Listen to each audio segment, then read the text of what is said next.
Real Madrid vs Retafe CF, composition probable, les absents, incertains, analyse, enjeux et tous les détails sur la rencontre.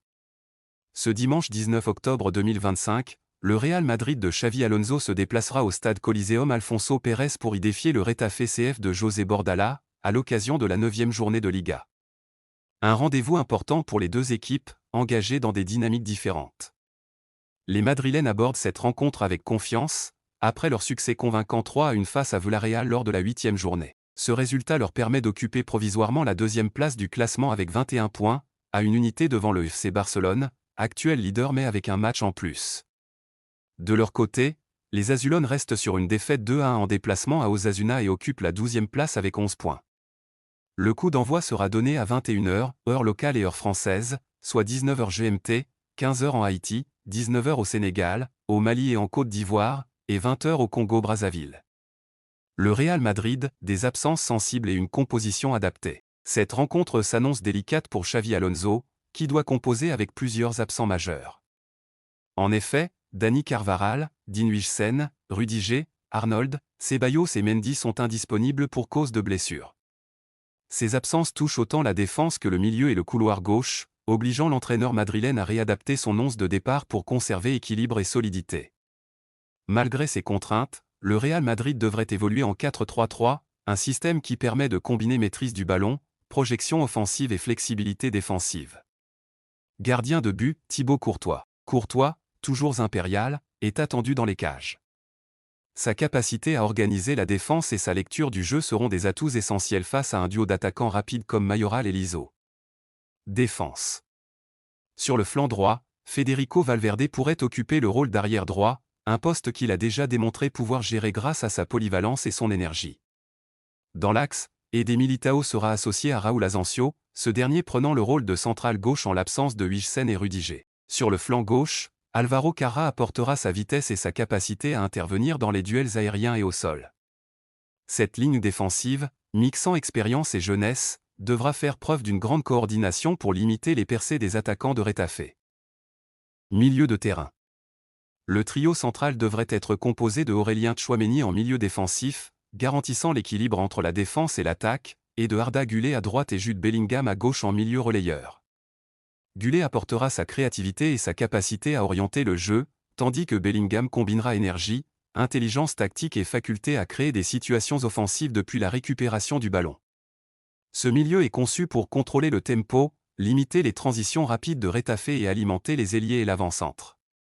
Attaque. Le trio offensif devrait voir Rodrigo à droite, Kylian Mbappé en pointe et Vinicius Junior à gauche.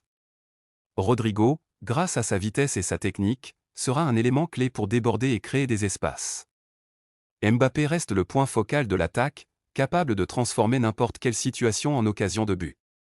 Vinicius Junior, quant à lui, pourra exploiter les couloirs et tenter de déséquilibrer la défense à tout moment. Cette ligne offensive représente un mélange de créativité, de vitesse et d'efficacité devant le but, indispensable pour surprendre un bloc défensif compact comme celui de Retafe. Retafe CF, un bloc solide et compact. De son côté, José Bordalás devrait aligner son équipe en 5-3-2, un système connu pour sa rigueur défensive et sa capacité à exploiter les contre-attaques. Gardien de but, David Soria. Soria, expérimenté, sera le dernier rempart et devra rester concentré face aux percées rapides des Madrilènes. Défense. La ligne arrière comprend Kiko Femenia comme piston droit et Diego Rico en piston gauche, des joueurs capables de soutenir les attaques tout en restant vigilants défensivement. Dans l'axe, Roré Iglesias, Djoné et Domingo Duarte formeront un trio central solide, chargé de bloquer Mbappé et Vinicius Junior et de gérer les situations de 1 contre 1. Cette défense en 5 assure une densité maximale et permet de compenser les espaces laissés sur les ailes par les pistons. Milieu de terrain. Le trio de milieux axiaux composé de Luis Milla, Miguel Martin et Mauro Arambari a pour rôle de couper les lignes de passe, récupérer les ballons et servir de relais vers l'avant. Ce milieu combine technique et physique, capable d'accompagner les contre-attaques tout en maintenant la structure défensive. Attaque. Le duo offensif formé de Borja Mayoral et Alberto Liso devra exploiter chaque ballon perdu par le Real Madrid pour créer le danger. Leur déplacement, leur mobilité et leur capacité à combiner rapidement seront essentiels pour profiter de l'espace entre les lignes madrilènes et tenter de surprendre Courtois. Cette confrontation s'annonce donc très intéressante tactiquement. Le Real Madrid, malgré ses absences, possède la puissance offensive et la maîtrise technique pour dominer le jeu, mais devra rester vigilant face à un bloc de Retafe très compact et organisé, qui peut se montrer redoutable sur les transitions. Chaque position, chaque rôle sur le terrain sera déterminant pour la réussite ou l'échec des deux équipes. La 9e journée de Liga promet donc un affrontement riche en intensité et en stratégie. Pour ce déplacement délicat au Coliseum Alfonso Pérez, le Real Madrid part logiquement favori face à un Retafe qui reste sur une dynamique plus fragile.